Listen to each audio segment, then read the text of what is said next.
Welcome back to Normal Baseball. Shohei Ohtani is a Los Angeles Dodger in what might be the craziest contract in all of sports history, and honestly, probably is the craziest contract in all of sports history.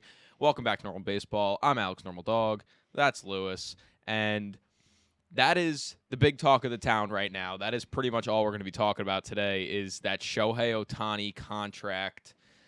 Massive contract in case you haven't heard the news or in case you live under a rock. Shohei Ohtani has made his free agency decision, the biggest free agent of the MLB offseason, has decided to sign with the Los Angeles Dodgers on a 10-year deal worth $700 million, an absolutely crazy amount. Lewis, I think we knew that Shohei was definitely leaning towards the Dodgers, and they were one of the main players in getting him. But I don't think anyone expected $700 million. Oh, no one at all expected $700 million. You have to remember that I believe even you and I were guilty of saying, 10 years at 525, 10 years at maybe 600 million if they're really, really wanting him and being any team, honestly.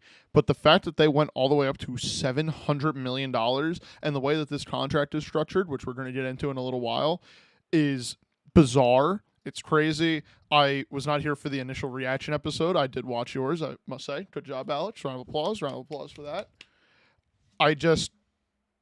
I never thought I would ever see a baseball player making this amount of money over this amount of time. Congratulations to Shohei Ohtani, but let's talk about his contract a little bit.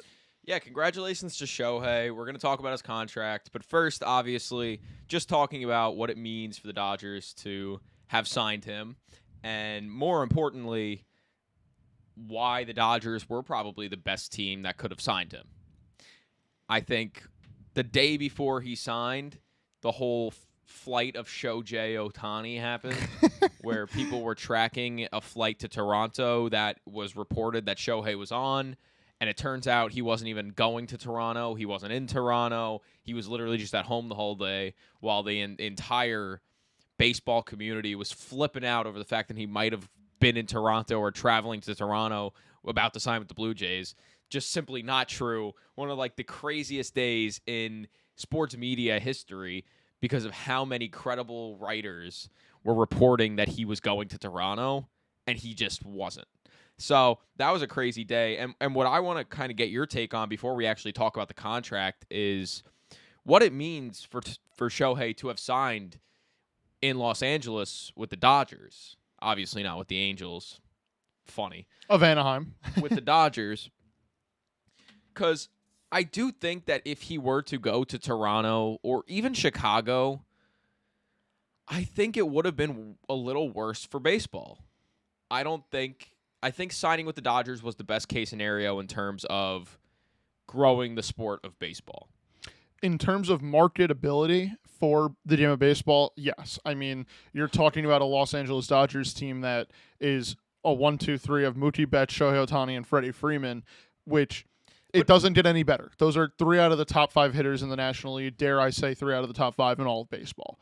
They're great, and throwing Shohei into this massive market where he will have a bunch of Sunday night games, a bunch of nationally televised games, and most importantly, of course, barring any major collapses, we should see the Los Angeles Dodgers in the playoffs where we want to see Shohei, where we've wanted to see him for 6 years, and we got a little taste of him in the WBC, but then now having the best opportunity to see him in the MLB postseason and maybe make a run at winning a World Series this upcoming year it's going to be something special, and the fact that it's going to be on the big stage for everyone to see is only going to make people say, who's this Shohei guy? Why is everyone so obsessed with him?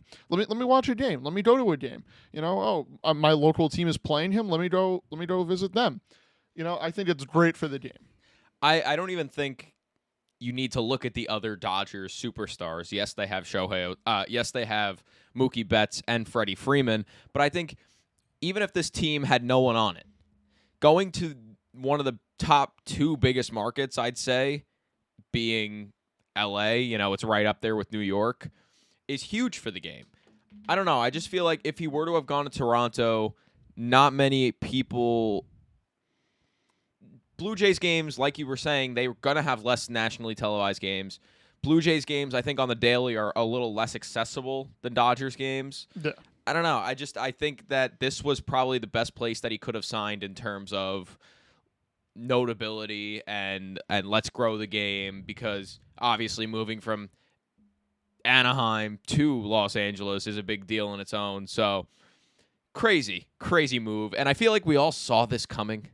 We all knew like we were saying, I think people were saying before last season even started, oh, he's just going to sign with the Dodgers. The Dodgers have unlimited money. They'll just throw as much money as they want at him. And that's exactly what happened. But during the process, there were like, I feel like no one was guaranteeing that anymore. Everyone was like, oh, well, this team's talking to him. This team's talking to him. Like, it's probably going to be the Dodgers, but you never know. But in all reality, I think we all kind of knew in the back of our minds, regardless of what we were saying, Dodgers were the ones to do this. Yeah, for sure. And the big reason as to why this offseason prior to him signing, we thought that other teams had a chance was because it was rumored that he might have wanted to take a short-term deal, which I believe is what both you and I locked in on him taking. I thought so. It was a shorter-term deal to prove, hey, I can still be a starting pitcher after recovering from Tommy John this upcoming season. He won't be able to pitch. But in 2025, when he pitches again, then he hits the free agent market again. And that's when we would have seen him get a big contract. And it made a lot of teams that normally are not big-name free agent hunters really in the mix. The Cubs were in, the Blue Jays were in, as Alex previously mentioned. The Rangers were in, the Braves were in. Like, yes, it was fun to fantasize and think about, oh my God, imagine Shohei Ohtani on the Braves lineup. Oh my God, imagine Shohei Ohtani playing in Wrigley Field. It would have been a lot of fun.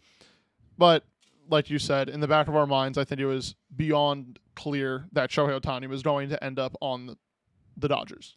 Yeah, I think, like we said, the obvious pick was the Dodgers. And it was fun. The whole free agency process was fun. I think him making it secret was a bad thing, in my opinion. I understand why he did it. I'm just saying for, like, the sport, it was a bad thing. But it was also kind of fun in the sense of, no one knew what was going on.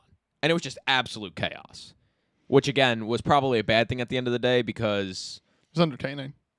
But it led to so much false reporting and these Twitter or X accounts that just want to get clicks. So they're just posting random things and with the word Shohei in it. Right, and then people start to believe them because they don't know what's real and what's not real. So, and then the credible sources started posting stuff that was not real, and it just got so chaotic. It was insane. But we know Shohei is a Dodger. He'll be playing, I think the Dodgers' first game is actually like a week before every other team because they're playing in South Korea to open the season against the Padres. So that's kind of entertaining. That's fun stuff. But now let's talk about the contract of Shohei Ohtani. Obviously, at its base, it is a 10-year contract worth $700 million. That's $70 million per year for the next 10 years. However, that is not how this contract is actually structured. Ohtani's contract has deferrals in it, which means he won't be getting paid $70 million a year. He'll still be getting paid after his contract is up, after he's no longer playing for the Dodgers. Yep. And a contract deferral isn't necessarily a crazy thing. It's a pretty normal thing, I'd say, for big name free agents. The Reds are still paying Ken Griffey Jr. $3.5 million every year. Yep. Or the most famous one, Bobby Bonilla with the Mets. He gets $1 million God bless him.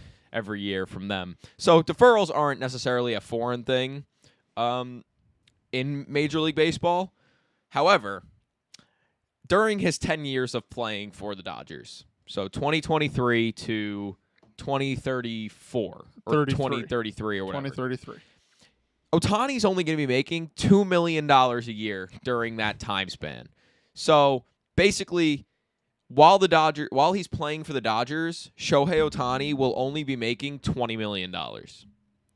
The remaining $680 million will be getting paid after Shohei Ohtani is done playing for them in the next 10 years after that, from 2034 to 2044, which sounds absolutely insane that's how long they'll be paying him. And that is $68 million a year in those 10 years. And It's just an absurd amount of money. First of all, without talking about it, I mean, that is an absurd amount of money. Contract deferral like that? What did you think when you saw that? I know you were kind of going crazy. So when I saw that, at first my thought was, this is the Dodgers being the Dodgers and just saying yes to whatever needs to be said yes to have the big name. You know, they paid a lot for Mookie Betts. They matched whatever Freddie Freeman could possibly get. They've done it in the past with Kershaw and re-signing him over and over and over again, and maybe paying a little bit more than what we expect. But they're the Dodgers. They're going to say yes. They're going to give out money because that's what they do best. But when I saw that they were deferring $68 million per season for the time that Shohei is wearing the Dodger blue uniform, genuinely at first, I had to look into the rules of the salary cap, the luxury tax, of baseball to see, is the only cap hit going to be the $2 million that Shohei Ohtani is making per season? Because if so, that would have been insane. That basically is damn near a rookie contract for one of the top 5 players of all time. Right. If he continues his trajectory, of course, which knock on wood that he does. But as more information came out and a bunch of reporters, especially Jeff Passan, who was able to clarify this for me, had put out that because the adjusted salary is so low after the deferrals at $2 million, the MLB does have a clause in the CBA that basically says, like, hey, you're getting paid a boatload of money, so we're going to have to step in and find that number for the luxury tax. That will be the tax hit to the Dodgers. That number per season is $46 basically $1 million a season. Right. Is the cap hit. But that is dodging a bullet. Dodges a massive bullet. Right. That's basically another $30 million a year that you can afford if you're the Dodgers during this, what I'm calling the Ohtani window, because the time to win for the Dodgers has been very much now, and it's been that way since 2015, right, when the Dodgers really started becoming the Dodgers. But now that you have added one of the best players in baseball history, this is the window. In these 10 years, if they don't raise a World Series trophy at least 4 times out of these 10 years, then this contract is a failure in my eyes. We'll get into that in a couple seconds. So basically, sorry to jump the gun. Them deferring so much of the contract is saving them a lot of time, a lot of money for while Ohtani is playing for them. Yes. And another thing is, a lot of people seem to think that the MLB would be like, whoa, this can't happen. This is just unfair. This is illegal. Like, you can't do this. But in the most recent CBA, there is a clause that says a player can, or teams can defer as much money. There's no cap on how much money you can defer in a contract. Which Obviously, is crazy. When that was made, I don't think that they had in mind that $680 million in Shohei Ohtani's contract would be deferred. But there is no cap on how much a team can defer. So this is a completely clean contract. And it was also said that the deferrals was Ohtani's idea. Yeah, and it was said that Ohtani's idea. That Ohtani gave that idea to defer a bunch of money to every team that he was in contract talks with down the stretch. Right. I can imagine if the Cubs, I don't know if the Cubs or the Blue Jays would have been able to afford $68 million a season after Shohei is not wearing their uniform anymore. But those other teams were looking at it like, hey, we only got to pay you $2 million for 10 years. Like, there's a very good chance that they could have said yes to that as well. But isn't there something with interest and yeah? So what's I know you know more about that than I do. Isn't there something with interest that when all said and done, in all reality, the Dodgers really aren't the Dodgers profit taking that much almost. of a hit? Yeah. Not profit, but like maybe lose $200 million instead of $700. Like, what is the deal with that? The way that deferral money works in baseball, because every baseball contract is fully guaranteed, is the Dodgers have to take that $680 million and put it away. put it into an account that does not get touched. No one is able to access it until after the contract is over. And, they need to start making the deferral payments. And then they have the Dodgers ownership group is writing a $68 million check once every year on July 1st for Shohei Ohtani. But in that account, it was at least rumored. I don't know how true it could be, but if the numbers are correct, if there is $680 million sitting in an account that belongs to the Los Angeles Dodgers that is basically labeled Shohei money, and it was reported that there was an interest rate of 8.5%, that means every year for 10 years, the Dodgers are going to make almost $60 million on that $680 million sitting in the bank, just collecting interest. So really, after the contract, technically, they're only paying $8 million a year. Yeah. It's crazy. But that's if that number is true, and that's if that's right. exactly how it's that all works. big ifs. Like, that's definitely how it works if they have to put it away and stuff. It's just no one knows the exact how it works, but interest we don't know percentage. the percent. Yeah. But even if it's like 3.5, like 30, you're still making 35 or whatever, $30 million a year. You also have to remember that there could also be a clause in the CBA that says that money has to go back to the MLB and that the Dodgers are actually not allowed to collect interest on it. I don't know if that's a rule or not, but if that's how it's going to be and the Dodgers are going to make an extra $60 million a year on top of having three of the most popular players in the sport on their team, the Dodgers are looking at this contract and saying, this is one of the best things we could have possibly ever done. And I don't think it's close. Yeah, it depends on if that is a clause. Do they have to do something with that money that they're getting on interest? I don't really know. I don't really know how that works. I just knew that you knew something about it. It's crazy. It is crazy if that's how that works. I want to see if I could find something that says something about it. And just to also explain, because of Shohei's luxury tax salary being estimated at $46 million, the final contract basically for the Dodgers is a 10-year, $460 million deal that obviously, if you look at that, and I told you at the beginning of the offseason, that's what Shohei's going to get for a 10-year contract with the Dodgers, you would have called me crazy, but I mean, that's how it's just going to have to work. That's how it's working out right now because of how much money is deferred in that salary. Yeah. All right, well. It's crazy. Crazy, crazy, crazy. Very crazy business here. Good for Shohei. Good for the Dodgers.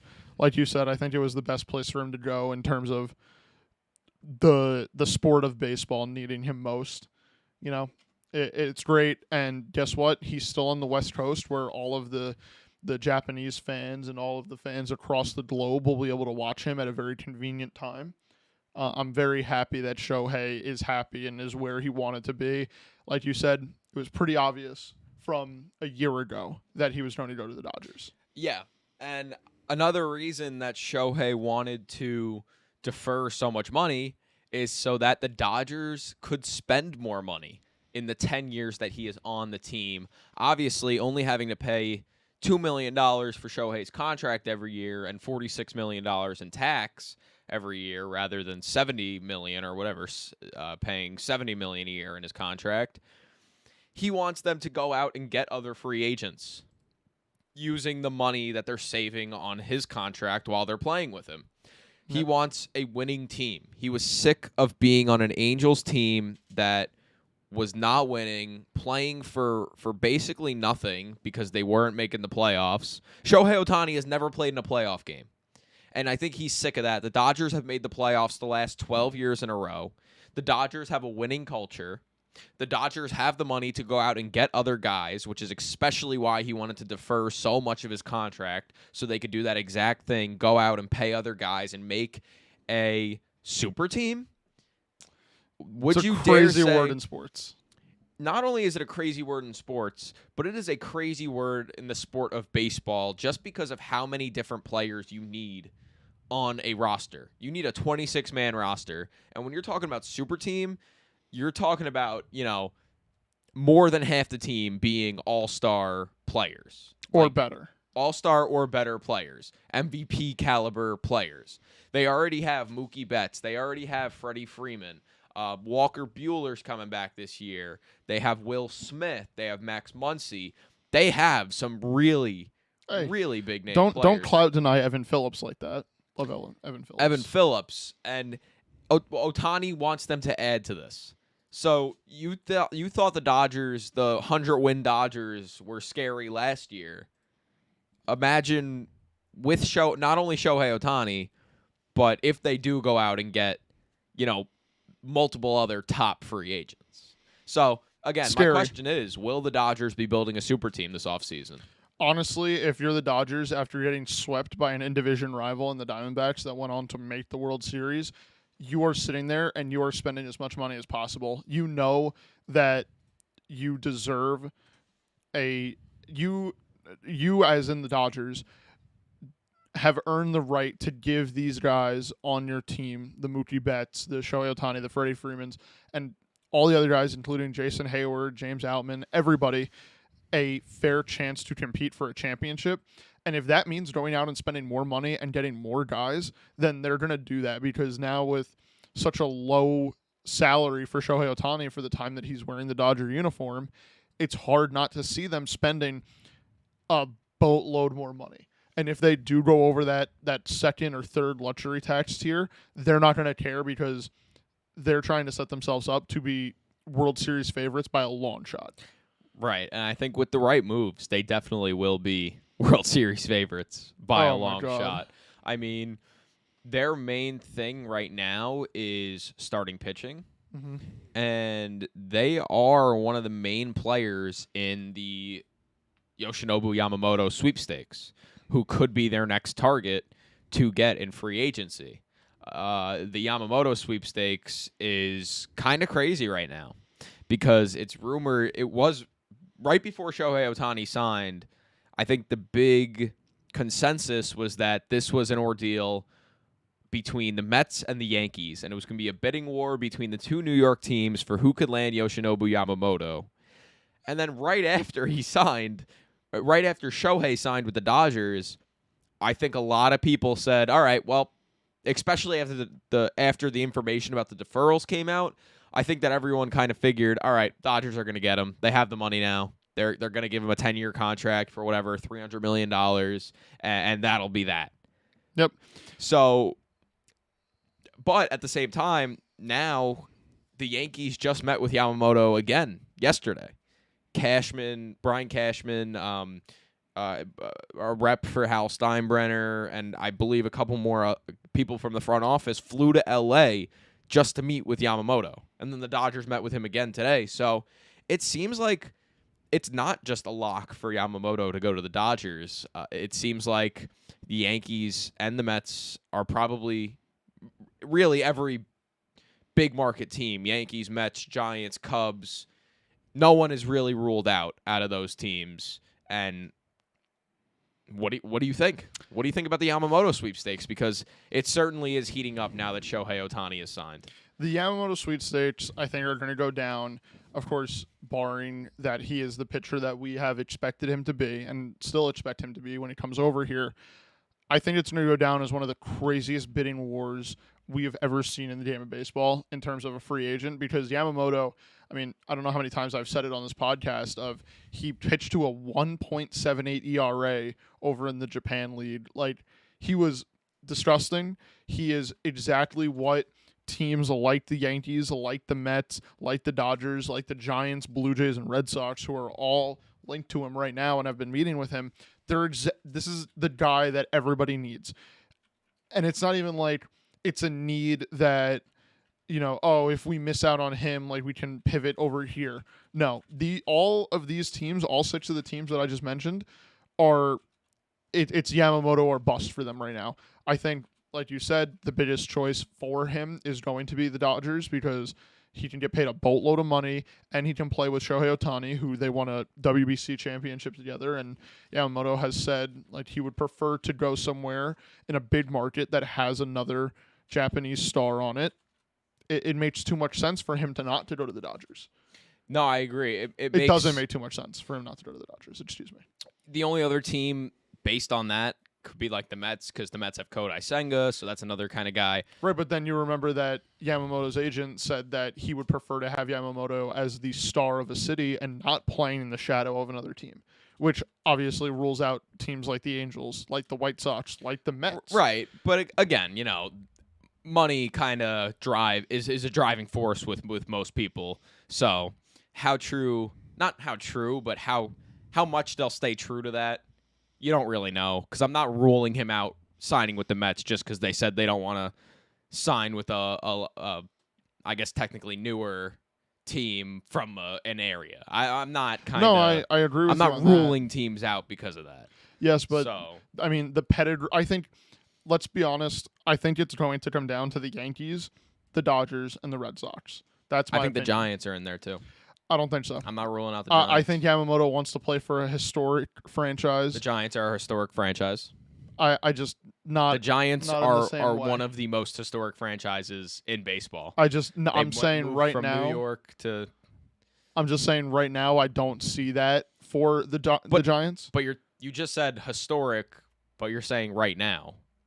Yes, I'm saying like he wants to play I for don't a know. historic franchise that has the opportunity to win right now and But I be able think to they do. cement himself as a I don't know. legacy pitcher. I think in you're doubting the Major Giants League right Baseball. now. I think you're doing that right now. I am doubting the Giants. And Giants just signed Jung Ho Lee, they did. That was cool. center fielder. I think that might be one of the most underrated moves of the offseason. Was saying it that's going to be the steal of the offseason. And again, who gets him? He is from Japan. Yamamoto's from Japan.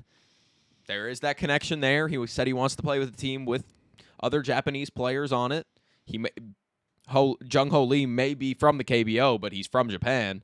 So, I don't know. I'm not ruling out the Giants. I think the three you said I definitely agree with. I think I'd add the Mets in there, and then I think I'd add the Giants in there as well for my top my sneaky five. team. My sneaky team, like my sixth team, was the Blue Jays. I like the Obviously, Cubbies as my sixth team. I don't know if the Cubs want to spend that much money on a starting pitcher. I understood if they would do it for an everyday player like a Shohei Ohtani or a Cody Bellinger. Yeah, I I just guess don't that's know fair. if they want to do it for a pitcher. That's fair, because you would feel like they might want to bring back Stroman. They might want to before bring back they bring in a guy Stroman. like Yamamoto. They 'Cause also Stroman- might want Bellinger back. Yeah, Stroman's a lesser price tag than Yamamoto, and Stroman much had a lesser, really good much year. lesser. Yeah, I don't know. I think I'd say the 5 teams secured for me is the Dodgers, Yankees, Mets, Red Sox, and Giants for Yeah. Yamamoto. That's who I've narrowed it down to. I think the Dodgers and the Yankees. Excuse me.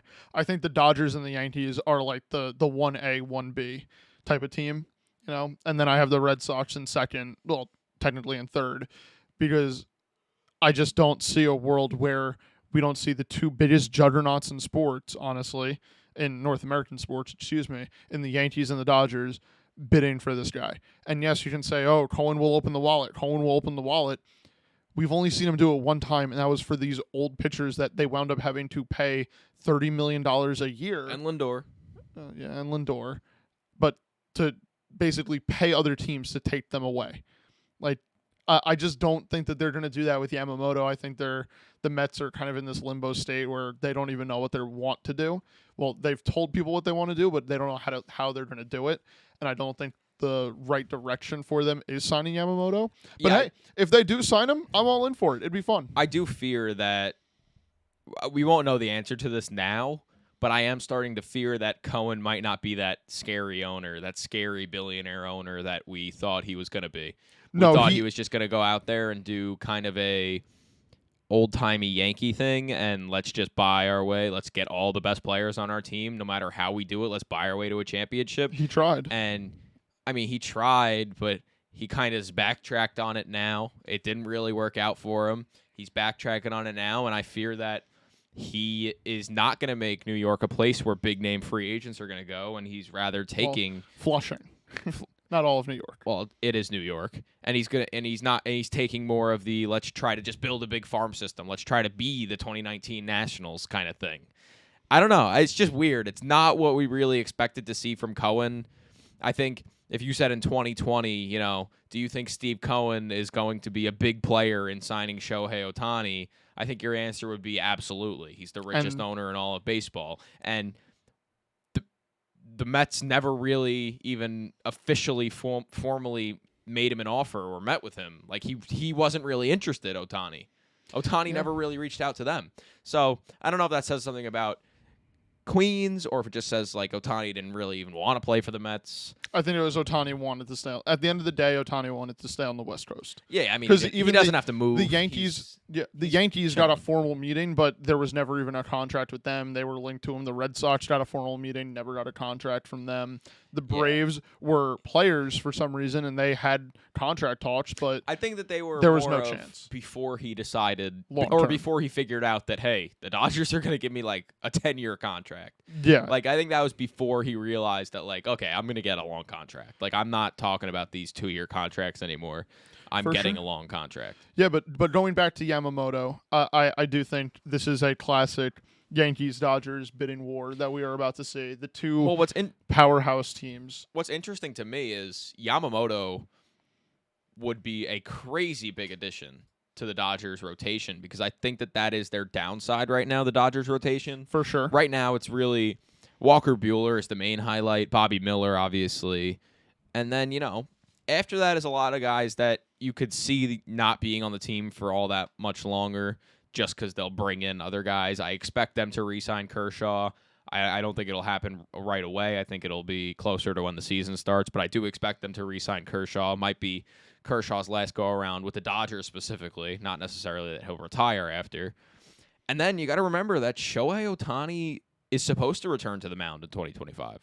So their rotation would be co-aces of Shohei Ohtani and Yoshinobu Yamamoto if they are able to sign him. And my main thing is moving back to the Ohtani contract are the Dodgers taking a big gamble with this contract in terms of Shohei Ohtani's ability to pitch? No.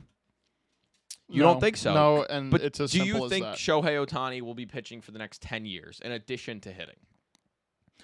You want my honest answer?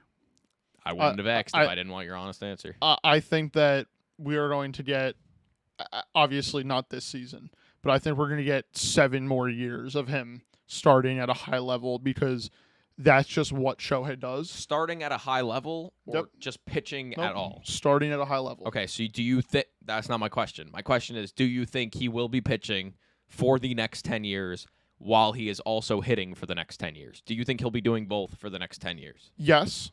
Like I just said, I think he'll be starting for a good 7-8 years. And then I think that we'll sort of see him try to transition to a bullpen role where, especially, I hope that this happens in the playoffs for the sake of the game because it'd be really freaking cool.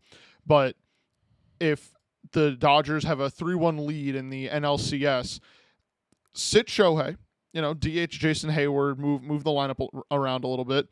And, let's just say Walker Buehler is the Game 5 starter. If he gets lit up a little bit and it's like, oh, my God, we only have a 1-run lead going into the 6th inning. Why would you sit Shohei? Then you pitch him.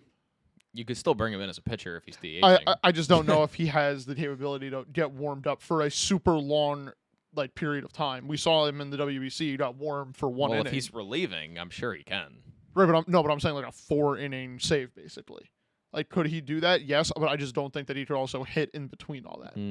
Because I think you're setting up a very specific scenario that, Getting ready for those longer saves, we've seen it before. It takes guys a long time to do it. Mm-hmm. You and I both watch the Yankees a lot. They've had some bullpen games where it's like, especially in years past, Andrew Heaney comes out of the bullpen and pitches 5 innings when you could look at the Texas Rangers right now. Yeah, the Texas Rangers. Heaney came in Game 4 of the World Series and pitched 5 innings? 4 innings? Monty relieved in Game 7 of the ALCS. He came in relief, or was it Game 6? But those guys, I think it takes a lot longer to get ready for a long relief appearance, and if that's the case, you're going to have to sit Shohei in preparation. I don't know. My main question was, do you think he's going to pitch for the next 10 years? And you said yes. I say no matter what way you look at it, it's a gamble for the Dodgers. There's no denying that it is a gamble. He just got his second Tommy John surgery since 2018. And he's not pitching next year, and he'll be back in 2025. And I have no doubt that he'll be back on the mound in 2025. And I have no doubt that he'll be a top-of-the-line starting pitcher. But the real question is, will he be a Cy Young contender every year? Yes. But you can't just say yes. You could say, yes, I think he will, but you can't just say, yes, he's going to be, no matter what. I'm going to say... Because it's not no matter what. I'm going to say yes because he's in the NL West, where there are a few teams that are not that, I don't think that's not an argument in my head. Okay, but let me finish.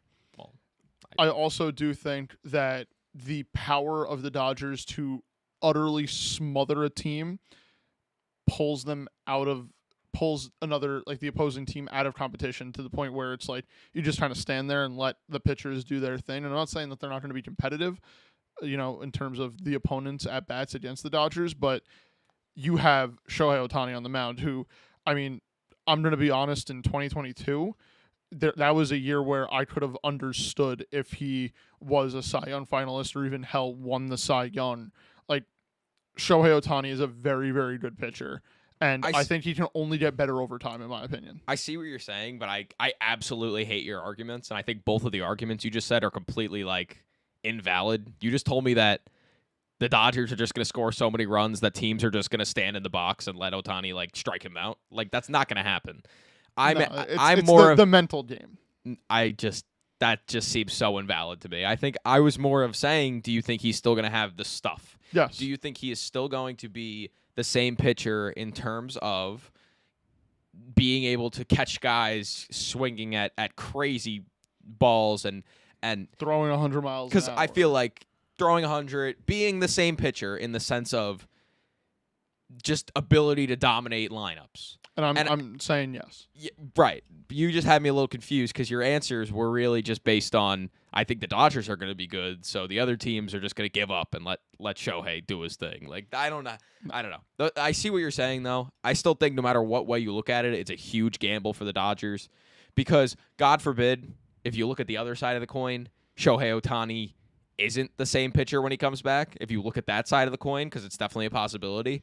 I'm not saying I think that specifically. I'm just saying you have to look at it as a possibility.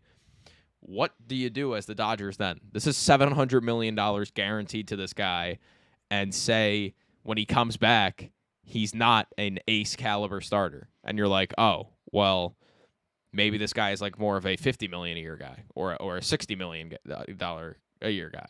I don't know. I just think that you do have to look at the other side of the coin, and no matter which way you do, it's a gamble.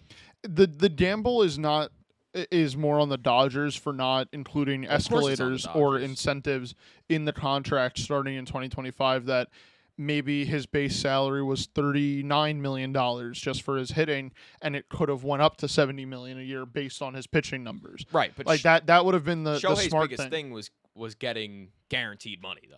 Shohei was like, you're gonna give me this money. There's nothing stopping you. Yeah, because the thing with any sport, and almost any profession in general, is that you can only pay a guy for what he has done, not for what he will do in the future. That's never guaranteed.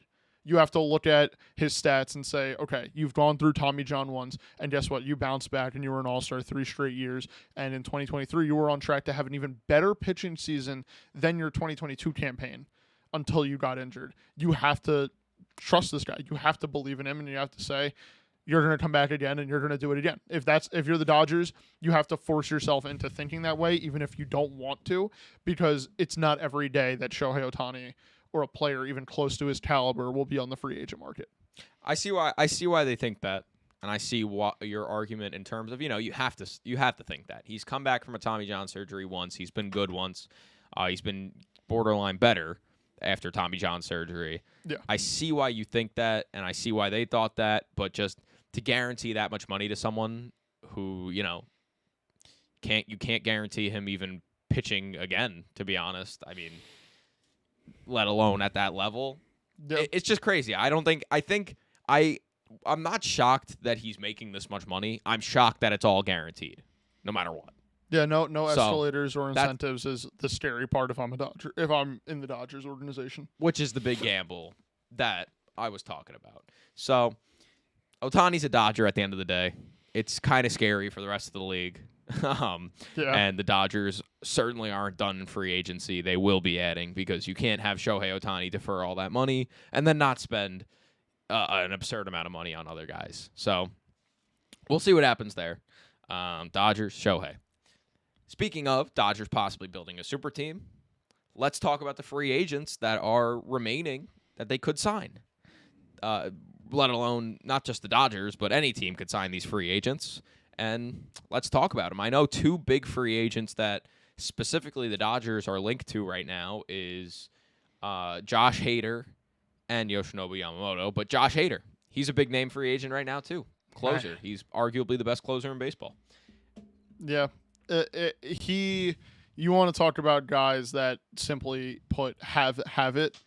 Josh Hader is one of those guys. I mean, he's put together some beautiful seasons, and in my opinion, after last season, he deserves to be the highest paid closer or bullpen arm in general in all of baseball. I definitely think that we could see him get a contract that is a 6-year, $120 million deal, which would surpass Edwin Diaz as the highest paid closer just because of his pure freaking dominance on the mound. A 1.28 ERA last year. Oof. Is insane. A whip of 1.101.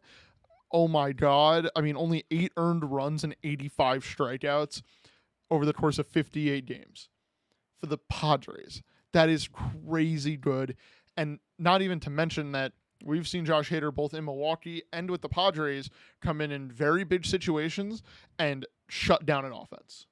No ifs, ands, or buts about it. I think Josh Hader is like a top 50 player in baseball going into next season. And that contract will certainly show that when he does sign with a team, because he's probably going to get a boatload of money. And because of how little Shohei Ohtani's contract is, excuse me for my stutter, I think that there's a world where the Dodgers say, let's go get Josh Hader too. Yeah, I definitely think it's possible. I think that's my pick to land Hader at this point is definitely the Dodgers. Mm-hmm. He's such a Dodgers guy, and he'll be their closer every single day. It'll be Evan Phillips to set it up. Bruce Dargrat. It'll be dangerous if they sign him because it'll be Bruce Dargratterall in the 7th inning, Evan Phillips in the 8th inning, and Josh Hader in the 9th inning, and that'll be kind of locked. Like, not even to mention, it's kind of like a Orioles Felix Bautista, Yenny Urquidy Felix Bautista thing. Like, you just got to get to the 8th inning if you're the Orioles. Once you get to the 8th inning, you know the other team's not scoring any runs. Yeah. And that's what it would be, except with the 7th inning, if that were the Dodgers. Hell, you could even say the 6th inning because Joe Kelly, don't sleep on him. Don't sleep on Joe Kelly. Yeah, it depends on, Joe Kelly. Forget about that sometimes. Joe Kelly is wearing number 99 now. Yeah, that's because pretty Shohei funny. took 17. Yeah. And I'm going to be honest, I think that the Dodgers were very willing to cut Joe Kelly if he decided to not give up 17. Well, they certainly weren't going to pick Joe Kelly over Shohei Ohtani, and that's no disrespect to Joe Kelly. Love Joe Kelly. But they just spent $700 million on Shohei Ohtani. Yes. But then again, I also couldn't imagine Joe Kelly allowing himself to get cut by the Dodgers because he didn't want to give up his number. So no. His wife made a whole video about how he's changing his number to 99 yeah, since very, Ohtani very good is video, by the way. coming at him. Yeah. Funny video. I got a kick out of it. Some other big name free agents. We talked about Clayton Kershaw. I think he's going back to the Dodgers, probably like a $10 million deal. It only makes sense. It makes sense. I mean, maybe not $10 million, but he'll probably be playing for the Dodgers next season. Marcus Stroman, probably one of the biggest one of the biggest name free agent starting pitchers left on the market. Him along with Jordan Montgomery. Where do you see either one of them or both of them going? Jordan Montgomery, I think, in all reality, his best spot would be returning to the Rangers. Makes the most sense, yeah. And then what was that other name that you said? Stroman. Stroman? Strosho. It's funny because we've seen him... I haven't seen anything about it. I've seen that the Royals have really started trying to pursue him, which if you're looking at it, you're like, why in God's name would Marcus Stroman sacrifice this part of his career to go to the Royals right now?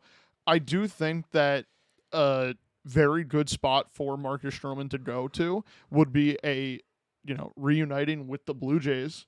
They lose Hyun-Jin Ryu, I believe, right? That's how you say he's it? another free agent, so yeah, they didn't technically lose him yet. Right, but, if they're not going to re-sign him, I do think that a good idea would be bringing in Marcus Stroman just to see what he can do, because we've seen him pitch in Toronto before. He absolutely loved it there, and he's been very, very good as of recently, and I'm so in for it. I see the vision. I think he's more of... I feel like Cubs reunion would be The Cubs make the most probably sense. ideal. That would be ideal. Blue Jays make sense. It's a reunion. He's played there before. They have a pretty good team too going into next year. Especially if they're not going to have Alek Manoah or Hyun-Jin Ryu. I think I'm starters. I think I'm rooting for the Royals. Just to see what the trade package is at the deadline. The Royals are going to getting pitchers. The Royals signed Will Smith, the reliever Will Smith, which means they're going to win the World Series because Will Smith has won 3 straight World Series with 3 different teams. And they signed Seth Lugo to a 3-year, $45 million deal today. So yeah, they're going out and getting pitching. Why For not some get reason.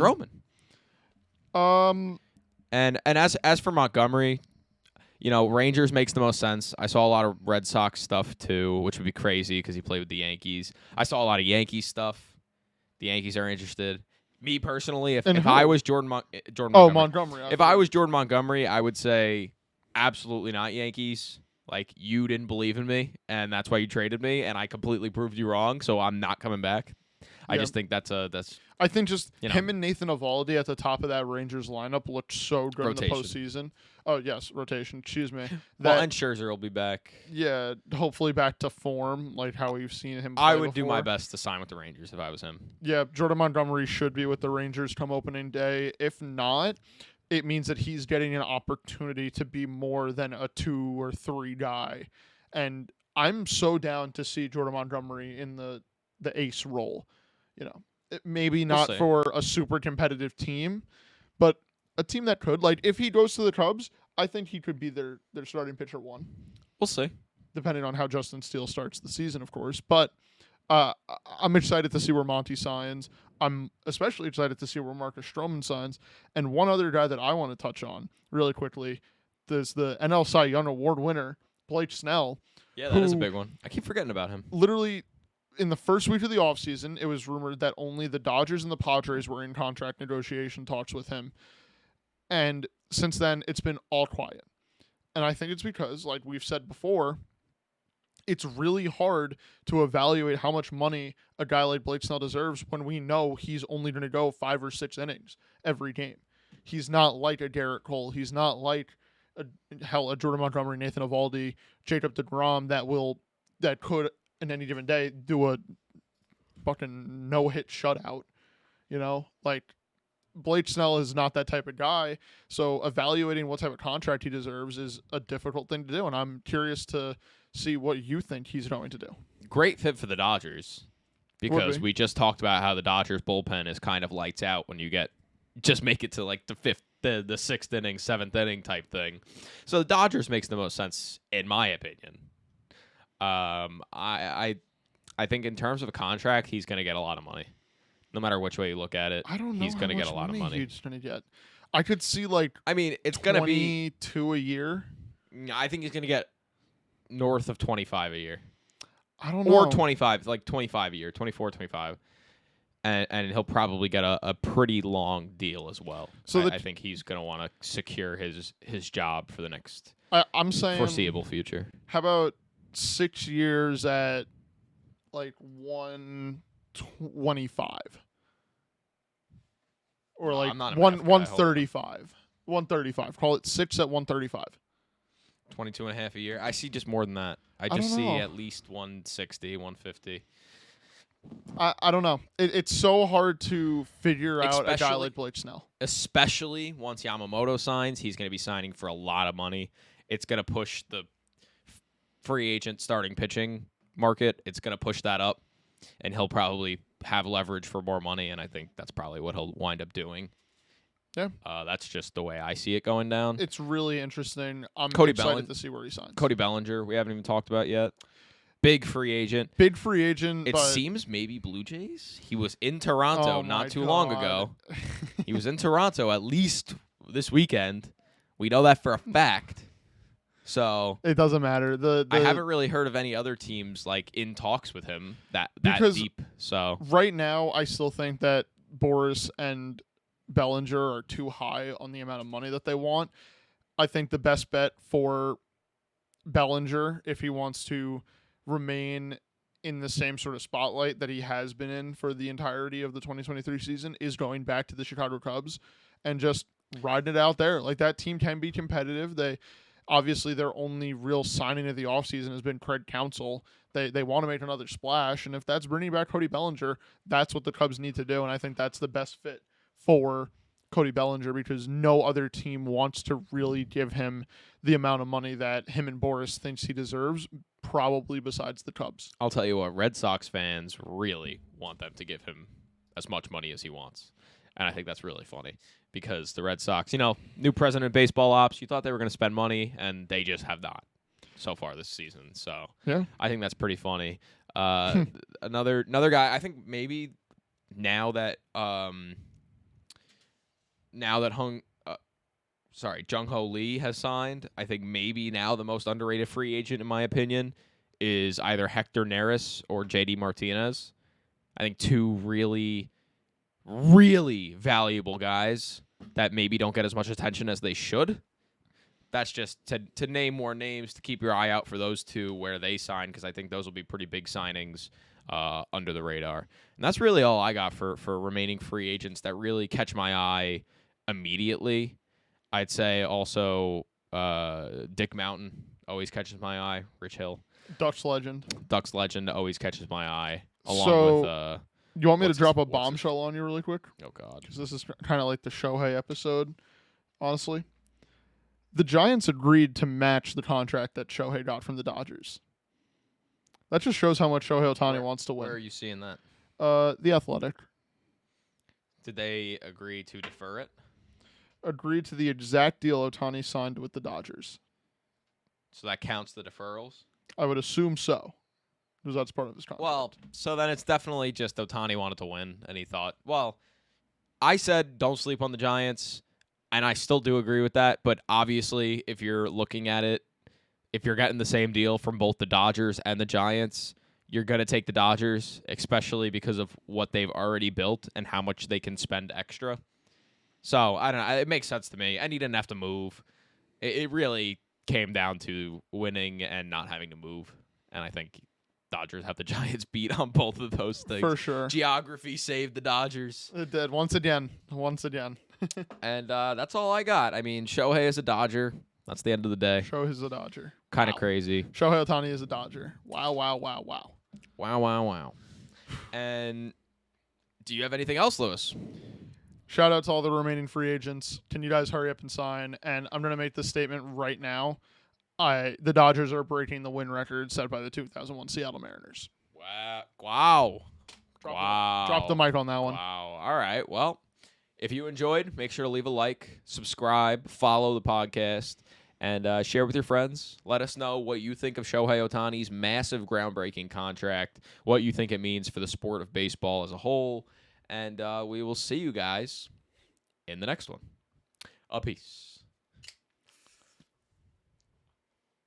Bruh.